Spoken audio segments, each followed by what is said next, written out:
Assalamualaikum warahmatullahi wabarakatuh. Perkenalkan, kami dari kelompok 2 ingin mempresentasikan tentang kasus Munir dan Petrus. Sebelum itu, perkenalkan, saya Zetra Arzeti Zuraida Zahra. Saya Rajwa Gabriela Revanza. Saya Gabriel Antoni Putra Wijaya. Saya Faris Gilzanali.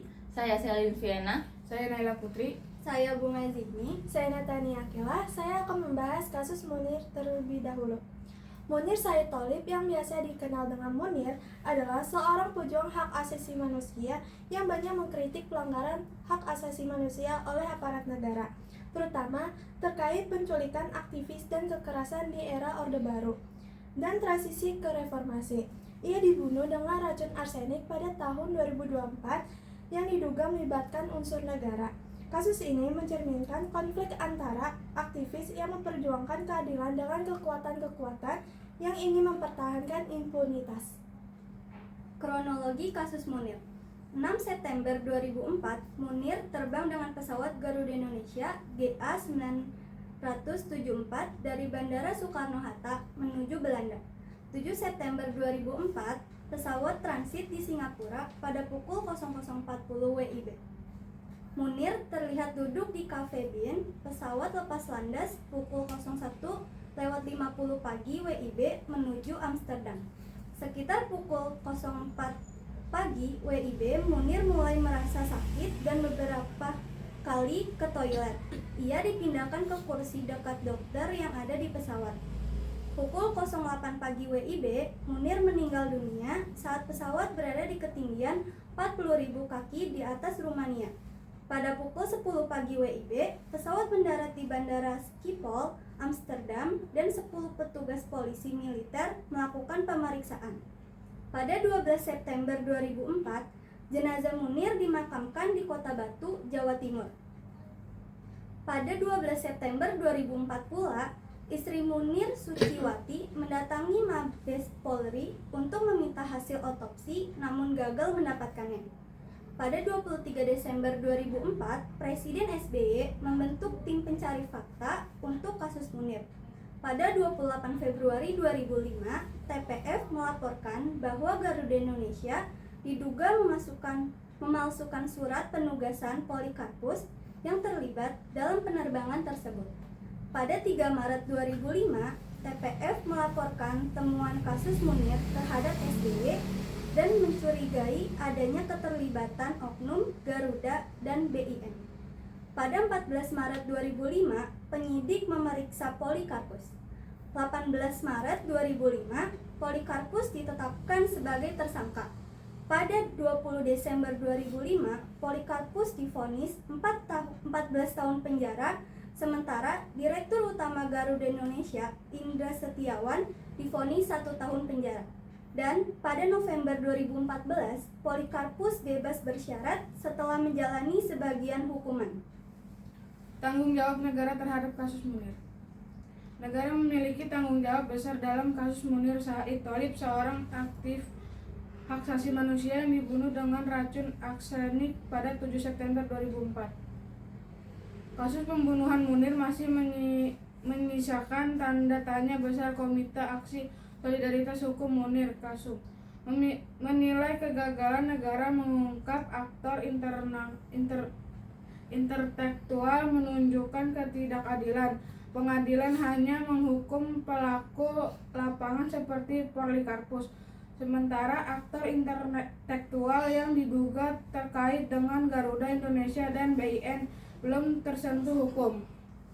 Sudah 19 tahun kasus ini belum tuntas, meskipun tim pencari fakta telah mengungkap sejumlah nama, namun hasil penyelidikan tidak pernah diumumkan secara resmi. Komisi Informasi Pusat telah memutuskan agar pemerintah membuka dokumen tim pencari fakta, tetapi hingga kini masih belum dilakukan.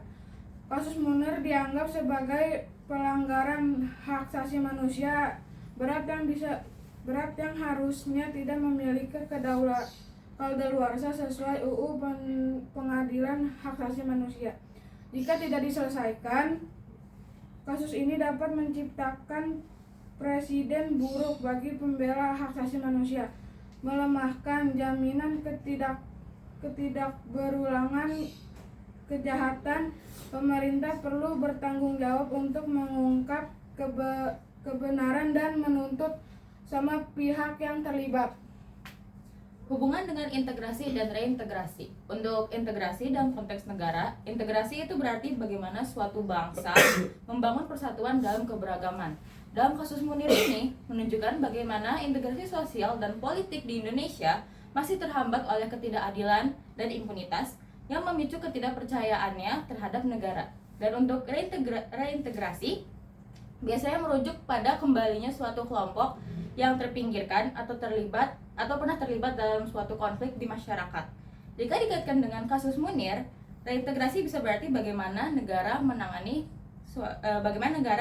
pelanggaran HAM.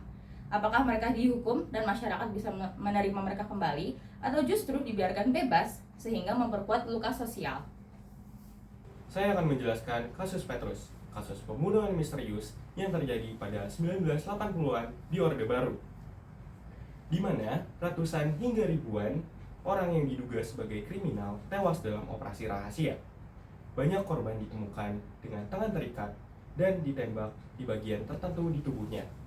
Pemerintah saat itu, di bawah Presiden Soeharto, awalnya menyangkal keterlibatan, tetapi kemudian mengakui bahwa operasi ini merupakan bagian dari upaya pemberantasan kejahatan.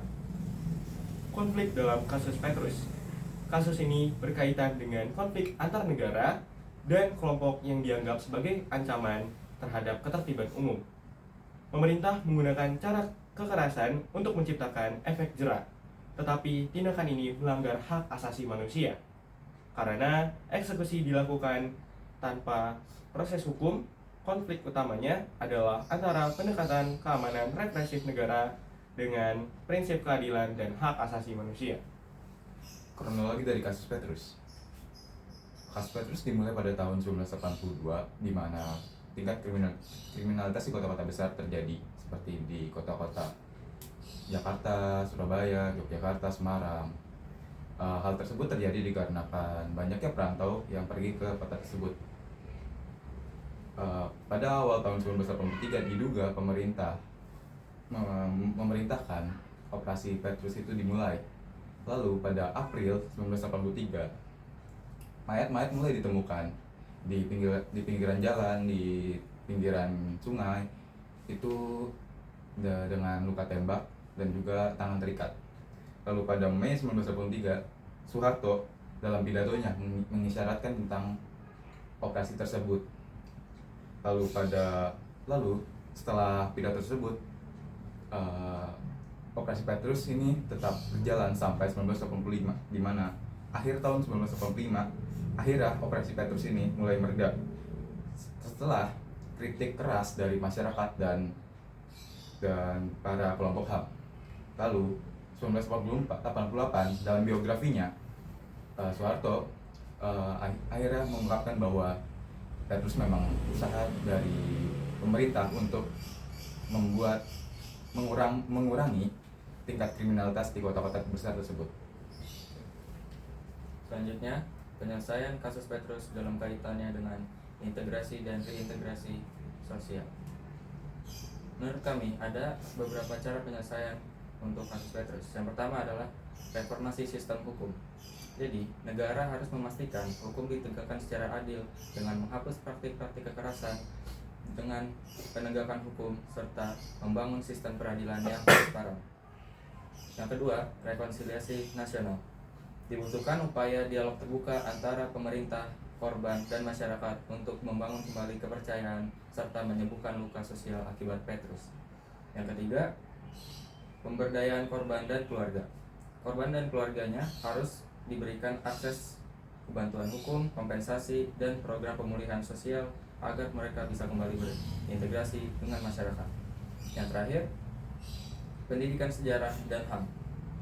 Kasus Petrus harus dimasukkan dalam kurikulum pendidikan dan didiskusikan siswa terbuka agar masyarakat memahami dampak pelanggaran HAM serta mencegah kejadian serupa di masa depan. Selanjutnya itu tanggung jawab negara terhadap kasus Petrus. Pada kasus Petrus seharusnya negara memberikan kompensasi terhadap korban atau keluarga korban, serta memberikan data pasti tentang korban Petrus. Namun sayangnya negara belum memberikan hal itu hingga saat ini. Hanya janji manis saja yang didapat dari Presiden Jokowi pada 11 Januari 2023 yang membahas pelanggaran HAM yang dilakukan oleh Indonesia pada dahulu kala. Sekian dari kelompok kami, kurang lebihnya mohon maaf. Wassalamualaikum warahmatullahi wabarakatuh. Yeay.